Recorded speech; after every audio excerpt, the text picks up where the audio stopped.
What's up, everyone, and welcome. In this episode, we're going to talk about ransomware in a global context, specifically based on a new report from VirusTotal after they analyzed 80 million reported ransomware samples. One of the main challenges for us as defenders is understanding the whole picture. We all have a partial view at best, and it has proved difficult to condense and analyze significant and rich data in a single place. Oh, drat these computers. They're so naughty and so complex. I could pinch them. Over the last 16 years, VirusTotal, which was purchased by Google back in 2012, processed more than 2 million files per day across 232 countries. Since 2020, users from more than 140 countries have submitted ransomware samples to VirusTotal, and during that time, at least 130 different ransomware families had been active.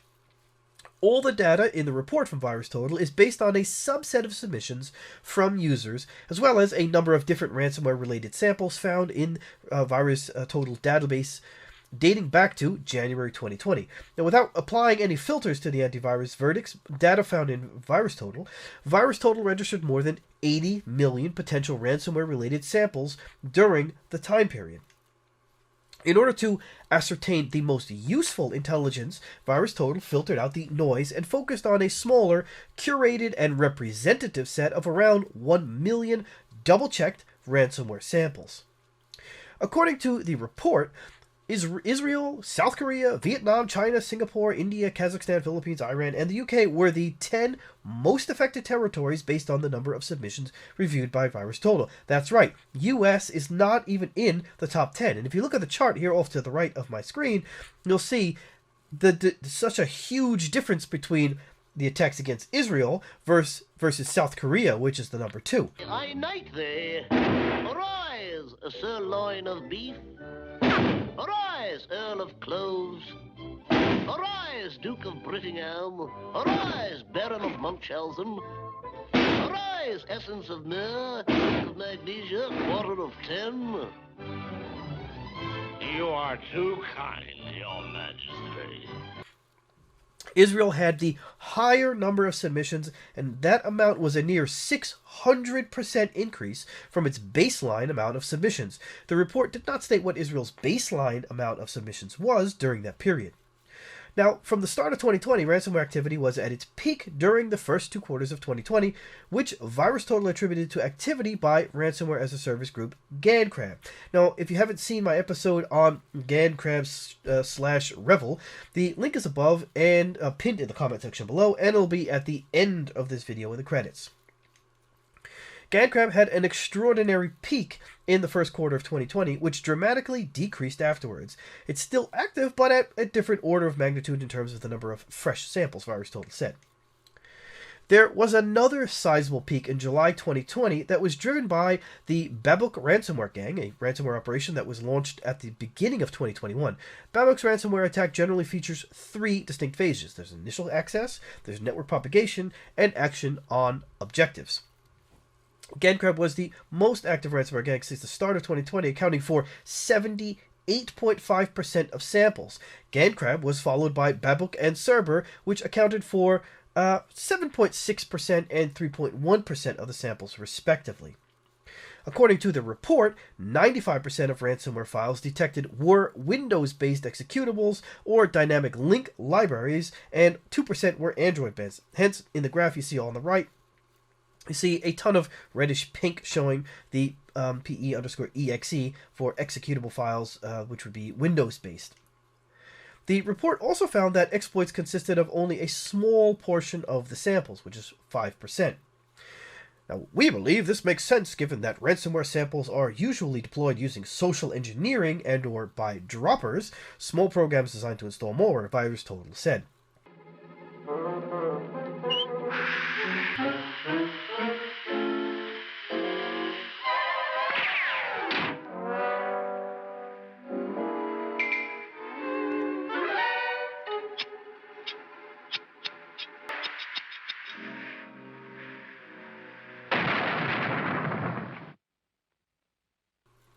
After reviewing the samples, VirusTotal also said that there was a baseline of between 1,000 and 2,000 first seen ransomware clusters at all times throughout the analyzed period. So you have a baseline of 1,000 to 2,000, which if you use that as a baseline for just 1,000, you have a 600% increase off the baseline for Israel. That is a huge amount.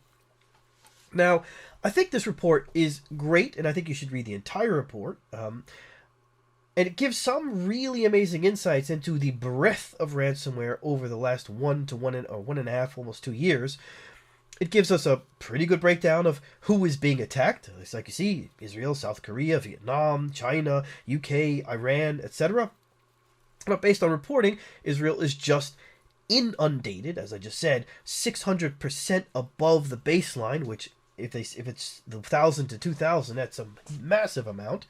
But you also see that South Korea, Vietnam, China are all being attacked. And on top of that, based on VirusTotal's results, the US isn't even in the top 10.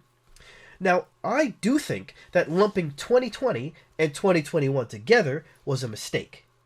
Ransomware is moving way too fast to put 2 years worth of data together and try to get a valid takeaway. Specifically because GandCrab creates too much noise from the year 2020 that muddies the results of learnings for the year 2021. GandCrab again accounted for 78.5% of samples for the entire time period, and all that happened in 2020. But in 2021, you hear nothing from GandCrab. You hear from Sodinokibi or Revel, hence why people think that Revel is the takeover of GandCrab. So, if you take all those results from 2020 out, how does 2021 really look? What is the picture there? This report does not reflect the current landscape. Without the 2020 data, the report for 2021 would be a much different and more accurate picture of where we are.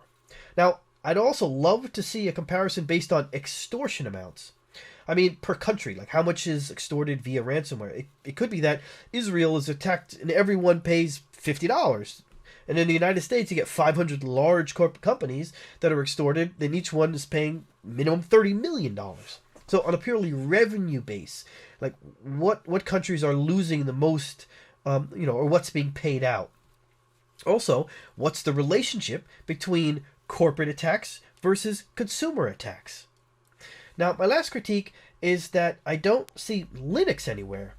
There's a constant stream of news surrounding Linux attacks, VMware, etc. Now, I've done a number of episodes on them in the last few weeks alone. Now, they say Android in the report, but I'm not sure if they really mean Linux or if they really mean Android. So Linux does not appear anywhere in the report that I could see, in those 14 or 16 pages of the PDF. So, what can we learn? Well, first, while big companies come and go in terms of attacks, there is a constant baseline. It's 1,000 to 2,000 sort of different types of attacks or just clusters. There's a baseline of ransomware activity that never stops. Second, attackers are using a range of different approaches, including well-known botnet, malware, and other rats. Third, in terms of ransomware distribution, attackers don't appear to need exploits other than privilege escalation, and for malware spreading within internal networks. Now, this means that most attacks are being done via social engineering. So, we need to incorporate more user education into our security policies and processes.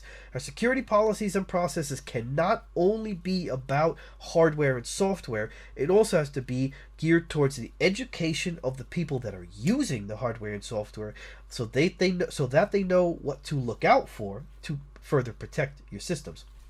Now, this goes for the IT department, business development, sales, the CEO, all the way through to secretaries or people working in the mail room if they have access to technology provided by the company. Now, finally, Windows still accounts for 95% of the ransomware targets. Now, again, this is based on the report that they took from 2020 and 2021 and lumped it together. And again, I don't see any indication in this report or any mention of Linux-based operating systems like VMware, vSphere, etc. So that might be tainted, and that number may have actually changed if they were to just take 2021, which would be my hope, that maybe they'll do a second one where they just look at 2021, where you would see probably an increase in terms of attacks on Linux-based systems. So with that, I say thanks again for watching. Don't forget to share and subscribe if you haven't already, and smash the bell if you haven't already. And I'll see you on the next episode. Take care.